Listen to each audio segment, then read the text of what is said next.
El Museo Azzarini fue fundado a partir de la colección de instrumentos, partituras y documentos musicales representativos de manifestaciones de diversas culturas del mundo en diferentes épocas históricas.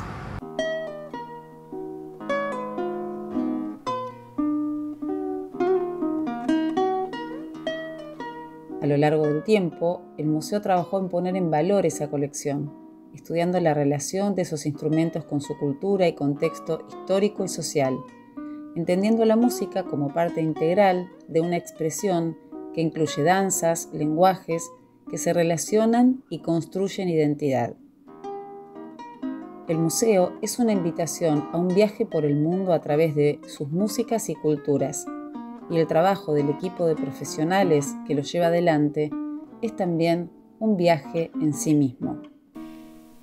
Bueno, encontré un lugar hermoso con una colección fantástica, un lugar en el que había un equipo de trabajo muy pequeñito, poca gente, mucho potencial, mucho para hacer. Y bueno, también era una casa compartida en ese momento, compartíamos la casa con la Dirección de Cultura de la universidad, así que estábamos como un poco encorsetados, teníamos una única oficina, de a poco se pudo ir aumentando el equipo, empezó a ingresar gente con otro perfil porque éramos todos museólogos. Pero una sola persona que sabía de música, que era la que hacía las visitas. En 2021 se incorporan al museo profesionales formados en distintas disciplinas y además dejan de compartir la casa de calle 45 con otras áreas de la universidad. Se abre una nueva etapa de investigación y enriquecimiento de la propuesta.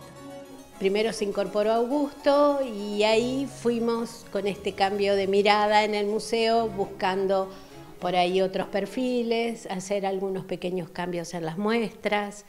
Y bueno, fuimos andando hasta que en 2021 el museo queda solo en la casa. Eso también nos permitió expandirnos un poco, tener más espacio para trabajar. Ahora vamos a inaugurar una nueva sala en planta baja, en un sector que era la cocina de la casa. Y bueno, también nos ha permitido ampliar la zona de exposición. Hemos ampliado bastante también el personal, mucha gente que sabe de muchas cosas, de música, personal altamente calificado que realmente en el armado de esta muestra se vio el nivel de la gente que forma el equipo del Museo Azzarini. Para nosotros es un momento histórico, hacía mucho tiempo que estábamos con ganas de hacer una muestra nueva, es un museo musical, y musical porque no solamente contiene instrumentos musicales, sino también contiene partituras, documentos, libros, fonoteca, y todo lo que tiene que ver con el apasionamiento de nuestro benefactor, don Emilio Azzarini, con la música, con la ciudad de La Plata y con la universidad. Entonces, reuniendo esas pasiones y esas palabras claves de Azzarini, hemos estado trabajando durante unos 2 años en un proyecto que salió ganador de una convocatoria de la Fundación Williams, y junto con el apoyo de la universidad, nosotros somos dependencia de la Universidad Nacional de La Plata, estamos inaugurando esta muestra que se llama Sonidos en Diagonal, Músicas, Memorias y Silencios de la Ciudad de La Plata. De y en la Ciudad de La Plata. ¿Cómo llegás al museo puntualmente? Bueno, yo en el año 2016, 2017, el museo estaba necesitando restaurar algunos instrumentos para poder dárselo a los músicos, digamos, que venían a solicitar o para grabar o para hacer presentaciones. Entonces a mí me contactan para que haga la restauración de algunos instrumentos de cuerda. A partir de ahí empezamos a trabajar y después sale la posibilidad de empezar a un curso de restauración, porque hay poca gente que se dedique a la restauración de instrumentos, que es, que tiene algunas características que es diferente que construir. Vos cuando construís de cero, tomás todas las decisiones cuando tenés que restaurar, tenés que pensar en qué pensó aquel que construyó, investigar un poco de las tecnologías de la época, de las maderas que se usaban, de los adhesivos. Entonces, requiere por ahí, no es igual que construir y restaurar, aunque van de la mano. Y entonces empecé a dar un curso de restauración en el museo, 2017, 2018, prepandemia, y luego me incorporo ya como luthier del Museo Azzarini. Emilio Azzarini nació en Punta Alta en 1903. Llegó a La Plata con su familia y se graduó como médico veterinario, pero además se destacó por su gran participación en la vida social y cultural de la universidad. Científico de profesión y músico de alma. Se destacó por sus trabajos en el campo de la genética y la inseminación artificial, y al mismo tiempo por su iniciativa e incansable esfuerzo se fundaron el Coro de la Facultad de Ingeniería en 1941 y el Coro Universitario en 1942. Bueno, el área educativa tiene un servicio para las escuelas de todos los niveles y de todas las modalidades, escuelas y establecimientos educativos en general. Para ese servicio, bueno, por supuesto que el acceso es libre y gratuito. Se hace a través de un formulario que se accede y las visitas se hacen en el horario escolar. O se programa fuera de turno en el caso de alguna universidad, ese tipo de cuestiones. Pero desde el servicio educativo también hemos trabajado durante estos años desde habilitar otros espacios. Justamente hoy charlábamos de esta cuestión de salir el museo del horario administrativo, donde acota a muchas personas que el poder acercarse a un museo que además es tan céntrico. Está en el medio de la ciudad de La Plata y muchas personas vienen por primera vez todavía o se van enterando de que detrás de estas puertas hay todo un universo que es abierto al público, que es gratuito, que es de la universidad. ¿Cómo podemos leer el perfil de Azzarini teniendo en cuenta también su contexto, el lugar en el que se desarrolló y la relación que fue construyendo con los instrumentos? Claro, bueno, él indudablemente era un gran humanista. Lo estamos descubriendo a Azzarini, en realidad, porque justamente a partir de esta muestra empezamos a meternos más a fondo en el archivo y encontramos una persona con múltiples intereses, desde el científico, veterinario, a el apasionado por la música, por los instrumentos musicales, pero por la música en general, por las actividades culturales en la ciudad, por los movimientos estudiantiles. Amaba la universidad y amaba La Plata. Y bueno, eso se refleja en su colección, en ese archivo, en lo que vamos a hacer en la muestra. Y de hecho esa relación entre la universidad y la ciudad, que es una relación que aún continúa, ¿no? Es como que se nutren mutuamente. Bueno, de manera que es eso, ¿no? También entender que no es por casualidad que una persona empieza a adquirir una cantidad X de instrumentos y además decide donarlos a la universidad. Claro, exactamente. Él siempre pensó que iban a ser esos instrumentos y archivo y partituras y documentos. Partituras y biblioteca muy rica.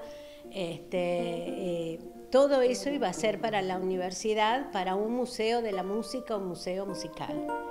Y bueno, aquí estamos intentando que el espíritu de Azzarini que sea conocido por la comunidad. La idea es que un museo de música tiene que sonar, eso es algo que nos propusimos desde que estamos acá, tratando de darle este impulso sonoro y que sea un museo de la acción, digamos, porque creemos que más allá de los paradigmas de la conservación que nosotros tratamos de sostener, obviamente, en términos de lo que es el legado, de lo que es una colección, un museo también tiene que accionarse. Y no solamente los instrumentos, la muestra de la cual estuvimos hablando es una muestra que está basada en el archivo personal de don Emilio Azzarini, es decir, cómo hacer música con documentos. cómo recrear, cómo buscar fuentes que no sean exclusivamente las grabaciones, que no las hay, ¿no? O grabaciones hay algunas, por ejemplo, de don Lehmann Nietzsche, el primer director de antropología del Museo de Ciencias Naturales, que en el año 1905, en la calle 5 y 50 de nuestra ciudad, alquiló una casa y ahí grabó 139 cilindros de fonógrafo, con músicos de La Plata, Berisso y Ensenada. Bueno, es un lujo eso, pero después tenemos otras fuentes que, bueno, son fuentes escritas, o tenemos letras de canciones, o repercusiones, o tenemos, por ejemplo, las citas de la Asamblea Universitaria, de la Reforma Universitaria, qué estaba pasando en ese momento de ebullición. Bueno, nosotros, desde el área de investigación que yo estoy coordinando, la idea es tratar de trascender que la música sean instrumentos o que la música sean notas. El significado de la música finalmente no está en las notas.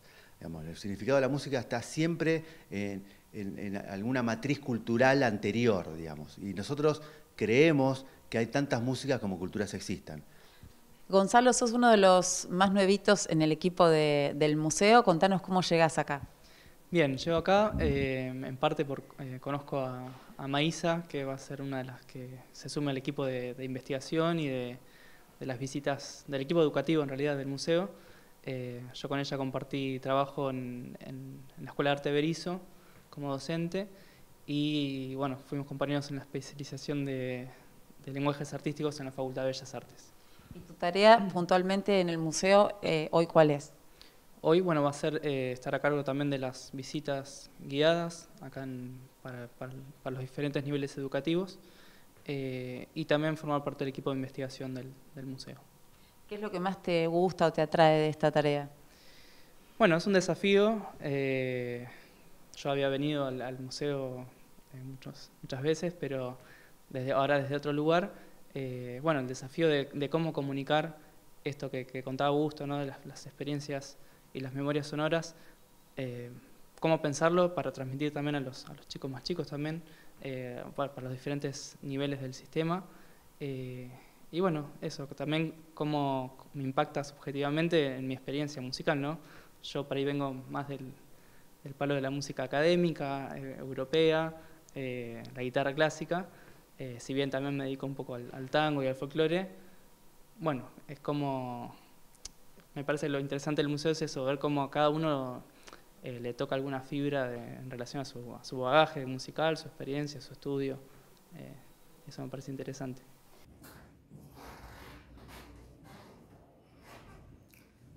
Vamos a entrar en el depósito del museo, un lugar que cuando vienen con las visitas no lo van a ver. Acá es donde reposan muchísimos de los instrumentos que tenemos en la muestra y que a veces no se puede poner todo en exposición y siempre es elegido. Guitarras de vidrio, triangulares, guitarras de 11 cuerdas, que son de la época del tango. Hay, bueno, dispositivos de muchas cajas de música. Azzarini era fanático de los dispositivos mecánicos de la época.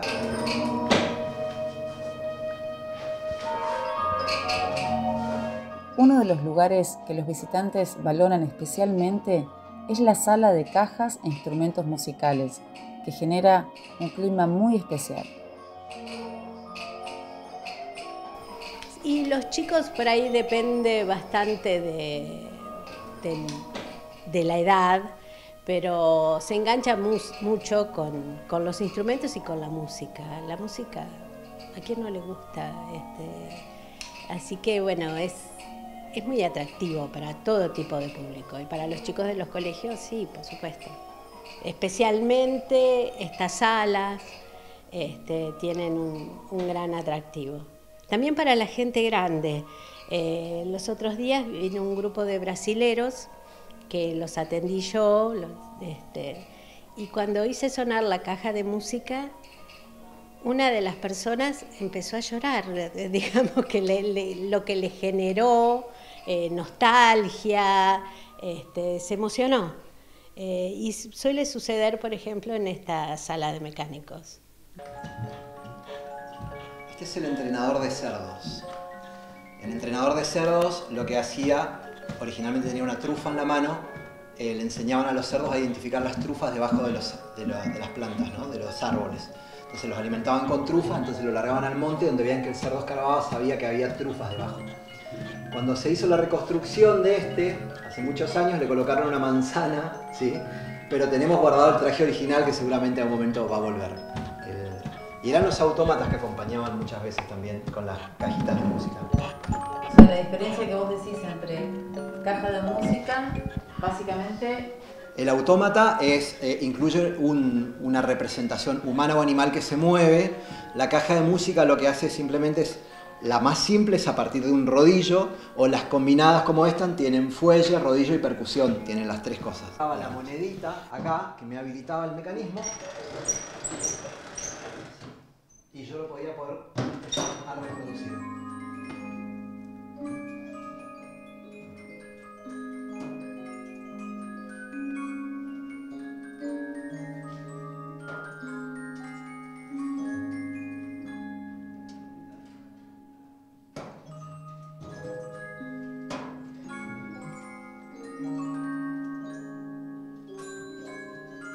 Podían cambiar los discos. Arriba hay un depósito donde hay muchos discos metálicos de estos. Uno puede cambiar el disco y poder reproducir otras músicas. Y en ese disco, todos esos puntitos que vemos representan las diferentes notas. Detrás hay un rodillo que va lanzando, digamos, percutiendo y nos genera el sonido. Entonces cada puntito es una nota y su duración, ¿sí? Entonces por eso están marcados a diferentes distancias. Vamos a ver que cuando llegue a la parte vacía, termina la canción.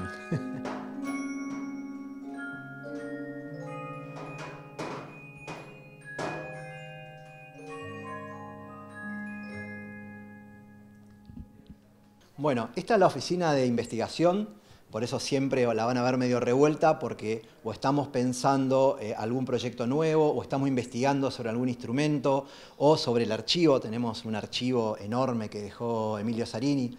En esta planera tenemos todos los diarios, recortes, los intereses de él. Esto que estamos armando para la muestra sobre un nuevo sistema músico que se desarrolló en La Plata para discutir el pentagrama y estamos armando un teclado digital, estoy en eso también. Claro. Entonces este lugar siempre está ahí mucho movimiento, digamos, porque es donde se cocina lo que después sale o en artículos o en muestras o en exposiciones o en presentaciones, digamos. Los instrumentos nos dicen mucho más que música, digamos, nos hablan de trayectorias de vida, nos hablan de emociones. Y la idea es que la gente se pueda conectar con eso. Y la propuesta es invitarlos a que vengan y que puedan accionar un sintonizador de memorias sonoras. Es una especie de radio que propone un viaje en el tiempo interactivo a través del cual se pueden acceder a memorias sonoras. ¿Qué son las memorias sonoras? Bueno, son músicas, sonidos y silencios también, vinculados con un recuerdo emocional. Y esto es algo que a todos nos pasa todo el tiempo. Todos escuchamos alguna canción y nos retrotrae, nos trae una especie de cápsula del tiempo, ¿no? De lo que sea, de algún amor, de alguna persona, de alguna vivencia, de alguna experiencia. Entonces, nosotros queremos que no solamente las personas vengan y experiencien ese viaje en el tiempo de las memorias sonoras platenses entre la fundación de La Plata y la muerte de Don Nazzarini en 1963, que hay muchas, no quiero spoilear, pero hay cosas muy interesantes, desde el primer tango que sonaba en la calle 6 y 56 en el año 1896, la primera escuela platense que está acá a 2 cuadras, donde está actualmente el Liceo Víctor Mercante, donde sonaba una canción patria ya olvidada, un sistema musical de notación de 12 notas que llegó a la Sorbona en París en 1920, diseñado por Ángel Menchaca en 1904, tomando algunas palabras de un pedagogo canadiense que trabajó mucho con la ecología sonora, Murray Schaffer. Él se preguntaba, ¿dónde están los museos de los sonidos que ya no existen? Bueno, y el tema con el sonido es que me pregunto, ¿ya no existe? Algo que sonó. ¿Por qué no pensar que puede estar sonando en alguna otra dimensión? Bueno, de alguna manera nos metemos en esas discusiones fenomenológicas del sonido y también invitamos a los visitantes a experienciar nuestro patio sonoro. Bueno, esto es uno de los rincones del patio sonoro que pensamos para traer al presente, para activar la memoria sonora de la comparsa Lucamba, que fue la primera comparsa que ensayaba acá en la ciudad de La Plata, una de las primeras, había muchas seguramente, de lo que tenemos crónicas de esta, y elegimos esta foto que está ubicada en Buenos Aires. Podemos ver que es un lugar, un conventillo, ¿no? Vemos ahí unos niños. Me gusta la palabra sonogénicos, ¿no? Para mencionarlos, para descentrar un poco el visualcentrismo con el cual estamos acostumbrados a hablar. Fíjense esas miradas y esos gestos. Están con tambores que pertenecen a la nación Camundá. La nación Camundá era uno de los sitios, una de las naciones, es decir, una de las agrupaciones en las cuales los africanos, en ese momento ya liberados y libertos, tengamos en cuenta que en nuestro país la abolición de la esclavitud operó a partir del año 1861, comenzaban a reunirse en asociaciones de socorros mutuos, cofradías. Bueno, estos son de la Sociedad Camundás en Buenos Aires. Y a nosotros nos interesaba, con estos tambores que vemos acá abajo, tratar de describir un poco cómo es el proceso de el accionar, digamos, cómo los esclavizados intentaron recrear sus culturas a partir de sus costumbres y cómo la música es una actividad poderosa en lo que tiene que ver con la conexión con esa tradición cultural. En ese sentido, estos tambores se llamaban sopipa y son una recreación, lo que estamos haciendo ahora. Tenemos unos toneles que trajimos de unas bodegas y podemos hacer sonar ahora unos candombes, si te parece. Sí, nos parece bien. Bueno. ¿Y este es diferente? Este es diferente. Bueno, este es un tambor ngoma de República Democrática del Congo. Esto sería el tambor en su contexto africano, digamos. Y este otro sería como afroamericano. Esto ocurrió en muchas comunidades afroamericanas. Es decir, el modo, decía, en el que recrearon sus costumbres, ¿no? Porque tenían prohibido tocar tambores y, bueno, ellos buscaban algo similar para poder hacerlo. Sí, exactamente. La prohibición de los tambores operó con el Código Negro de Luis XIV a partir del año 1680 y pico y prohibía a todos los esclavizados tocar el tambor y profesar otra religión que no sea la católica. Y de hecho en nuestro país tenemos antecedentes de bandos virreinales, es decir, actas, escritos de problemas con la ley, en donde se castigaba con 200 azotes y 1 mes de prisión a quien toque el tambor, ¿no? ¿Dónde tocaban los tambores? En los quilombos. ¿Vieron esa palabra que nosotros tanto utilizamos para hablar del desorden? Bueno, en realidad quilombo es una palabra kikongo, de actual República Democrática del Congo, Congo y Angola, que significa gran unión u organización. Es decir, que las personas se organicen, que toquen tambor, que se junten, que invoquen a sus deidades y que obtengan poder de ellas, era una amenaza para el orden instituido, era una amenaza para la colonia, era un quilombo. Entonces, por eso la versión. Entonces, tenemos el tambor ngoma de Congo y estos son tambores sopipa, recreación acá, que hicimos junto con un luthier de acá de La Plata, que se llama Alejo Ortega, que pertenece, todo esto lo estamos trabajando en la Cátedra Libre de Estudios Afroargentinos de la Universidad de La Plata, y bueno, podemos hacerlo sonar.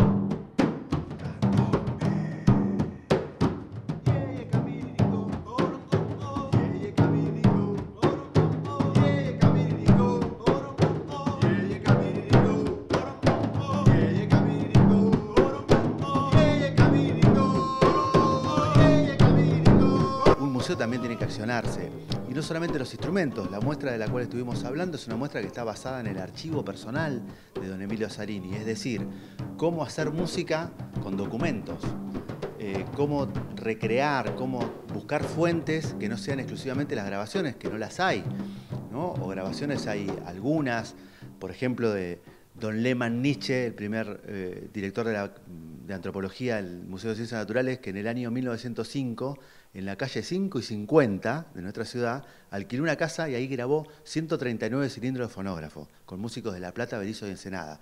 Bueno, es un lujo eso, pero después tenemos otras fuentes que, bueno, son fuentes escritas, o tenemos letras de canciones, o repercusiones, o tenemos, por ejemplo, las citas de la asamblea universitaria, de la reforma universitaria, qué estaba pasando en ese momento de ebullición. Bueno, nosotros, desde el área de investigación que yo estoy coordinando, la idea es tratar de trascender que la música sean instrumentos o que la música sean notas. El significado de la música finalmente no está en las notas. Digamos, el significado de la música está siempre en alguna matriz cultural anterior, digamos. Bueno, y elegiste un instrumento para tocar aquí en esta sala. Si querés contarnos un poquito de la sala y de la guitarra. Bien, estamos en la sala donde están los instrumentos, bueno, más de Europa y Oceanía, donde tenemos instrumentos tal vez más conocidos por la orquesta, la formación más tradicional. Allá tenemos el cello, el violín, bueno, los instrumentos que forman parte de una orquesta, ¿no? Y elegí esta guitarra, que es una guitarra, a simple vista parece una guitarra común, pero notarán que es más chica, y es una guitarra romántica. Es predecesora de la guitarra española que hoy conocemos, y es como un avance, si se quiere, de la guitarra barroca, que tenía órdenes dobles, y eran 5 órdenes, o sea, eran en total 10 cuerdas. Esta es la primera guitarra que suma la 6ª cuerda, y ya son las órdenes simples, ¿no? Y era en general de uso doméstico, lo cual es un poco contradictorio porque hay un nivel de detalle increíble, ¿no? La roseta, etc. Muy, muy bello.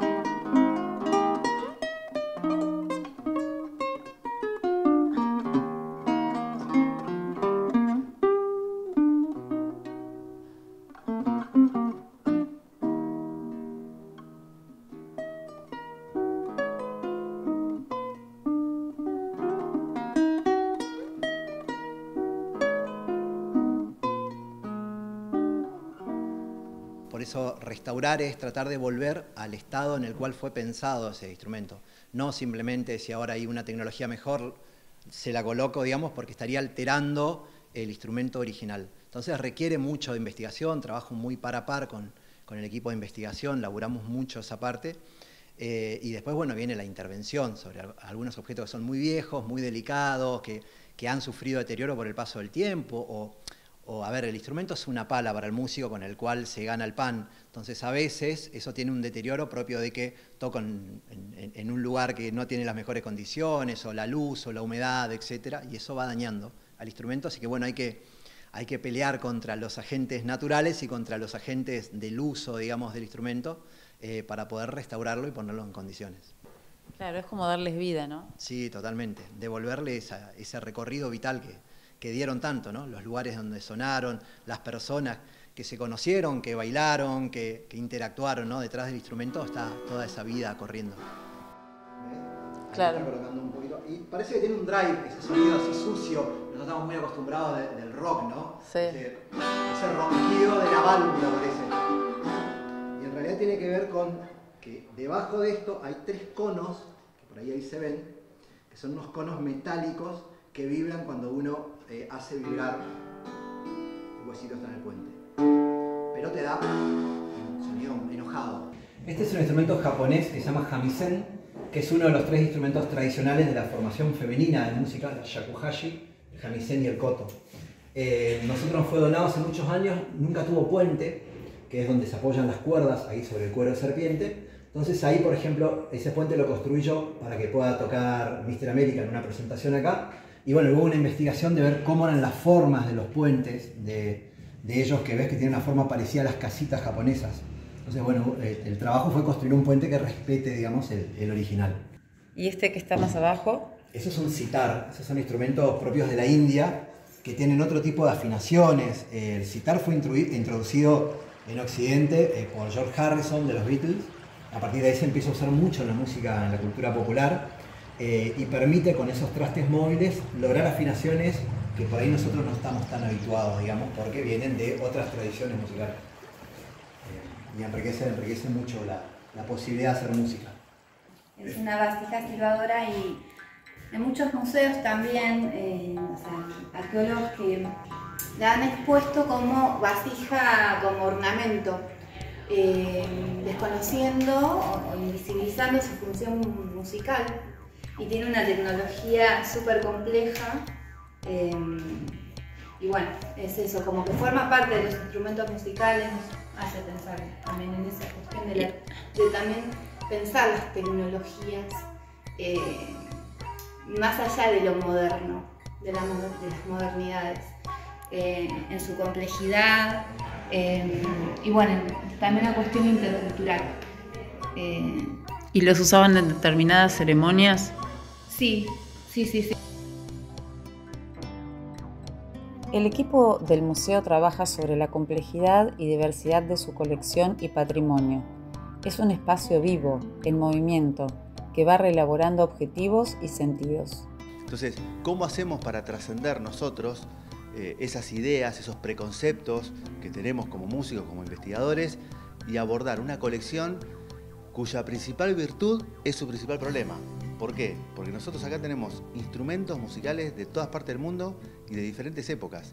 Hay instrumentos arqueológicos de culturas precolombinas, hay instrumentos orquestales, está el clave con el cual Ariel Ramírez grabó La Misa Criolla, por ejemplo, o hay un arpa, que es un ejemplar que consideramos que es uno de los más antiguos que hay en nuestro país, un arpa de 1802, fabricada en París, entre tantas otras cosas, ¿no? Y como Azzarini lo que quería era, cómo la Universidad de La Plata Nacional, con todo lo que fue ese impulso dado a partir de 1905, con la nacionalización de la universidad, cómo no va a tener un espacio destinado a la música. O sea, de nuevo, aparece la música como formadora, ¿no? Una concepción humanista de la música, no una concepción artística, estética para el entretenimiento, sino que si bien no hay una relación concluyente entre el carácter de las personas y el tipo de música, sí está claro y está demostrado que hacer música, ¿no?, hace bien y forma parte de nuestro ser y nuestro sentido, y que, como dice Violeta Gainza, es un derecho humano. Entonces, nosotros nos posicionamos como institución desde el lugar de la investigación y la acción. Tenía como cera. Si son medio industriales, lo más probable es que sea un pegamento medio industrial. No creo que sea con cera, si es algo. Bueno, eso únicamente lo podemos saber si. No sé, pero estaba todo. Generalmente no tenía rotas las patitas. No tienen rotas las patitas, nosotros estábamos solamente. Donde aporta que lleva un polito que se te permite bien. La vasta y singular colección de instrumentos musicales de todas partes del mundo que Azzarini comenzó a reunir y catalogar a los 16 años es un verdadero tesoro. Muchos instrumentos musicales fueron el pago por sus servicios de médico veterinario. Otros los adquiría en casas de antigüedades. Otros eran encargados a sus amigos cuando viajaban fuera del país. Azzarini murió en 1963 y fue la familia la encargada de cumplir con su deseo de entregar en custodia a la universidad la valiosa colección. El museo cuenta con una sala dedicada a la historia de Don Emilio. En esta sala, por ejemplo, en la que estamos, es como uno de los primeros lugares en el recorrido del museo. Sí, es uno de los primeros lugares. Tenemos una vitrina destinada a Don Emilio Azzarini, que tiene solo un instrumento, que es bien interesante, que a la gente le llama mucha atención, con todos los problemas de la palabra curioso, pero lo es un instrumento curioso, se llama colín, que es un instrumento que ya no existe, según las crónicas de Azzarini, en China, de donde se lo mandó su amigo Javier Villafañe, titiritero famoso, con su carroza landariega que andaba por toda Latinoamérica repartiendo cuentos y acciones culturales hermosas. Eran muy amigos y parece que Villafañe anduvo por el desierto de Gobi, en China, y se lo consiguió. Y es un instrumento que se pone en la cola de las palomas para ahuyentar a las aves rapaces.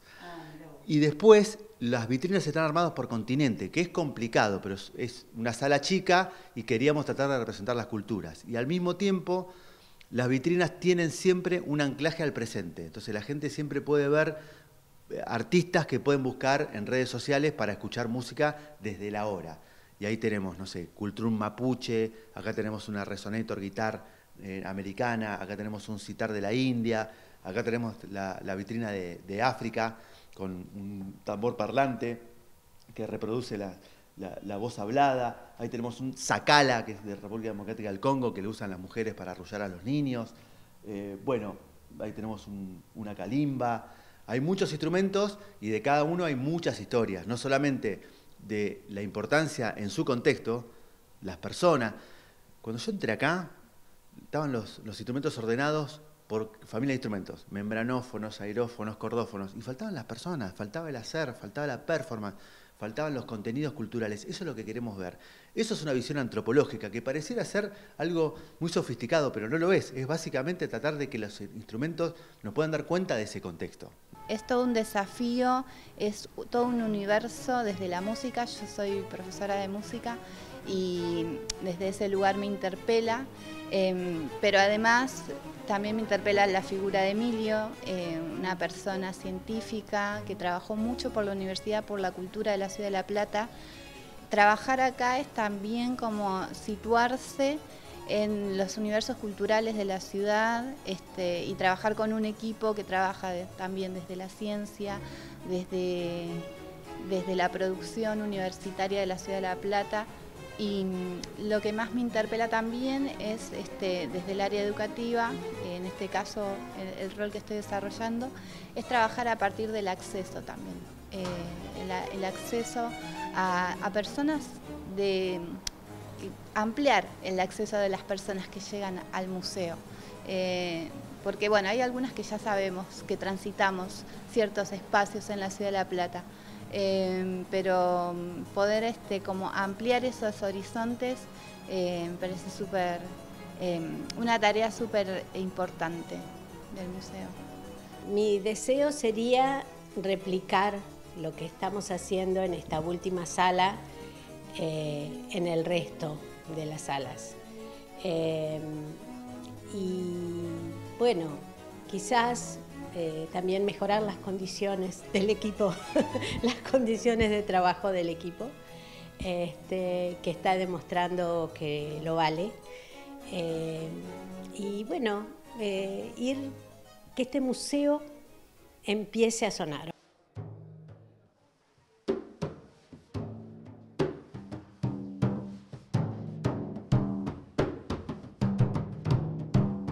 Pero bueno, que suene en todas sus salas y que la gente pueda venir también y hacer música, y que los instrumentos del museo se puedan escuchar, que también lo hicimos con una experiencia hace 2 años, Azarini Sónico, bueno, poder continuar también con ese tipo de experiencias, esa es la idea. Que tiene que ver también con un cambio en el concepto de los museos, ¿no? Sí, claro, sí. Ahora lo importante es que el público tenga una experiencia en el museo. Por ahí, en lugar de llevarte un montón de conocimientos, que puedas tener una experiencia interesante. Algo te llevas, siempre algo te llevas, pero el tener una experiencia en el museo con los instrumentos, o con la música, o con algo que hiciste en el museo, algo que te pasó, o una pregunta que te llevas, es interesante. El museo pone a disposición un patrimonio valioso, el trabajo de un equipo, una historia, pero además permite atravesar una experiencia, explorar con los instrumentos, con los sonidos y las emociones. Nosotros nos llevamos una hermosa vivencia musical y una sorpresa, que cada día canta mejor. Bueno, el gramófono, digamos, es el último instrumento, esto es de fines del siglo XIX, que explota obviamente en el siglo XX y que hoy con el auge del disco lo vemos aún.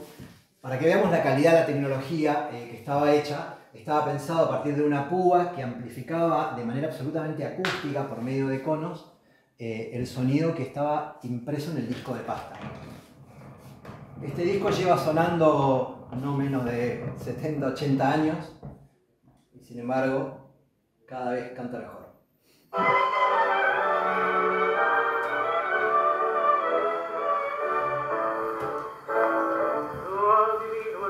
parpadeos de las luces que a lo lejos van marcando mi retorno.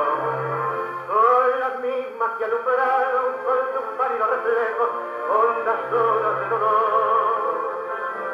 Y aún siempre se vuelve al primer amor, la vieja calle donde el eco dijo, tuya es tu vida, tuyo es tu querer, bajo el volante de las estrellas, que soy indiferente.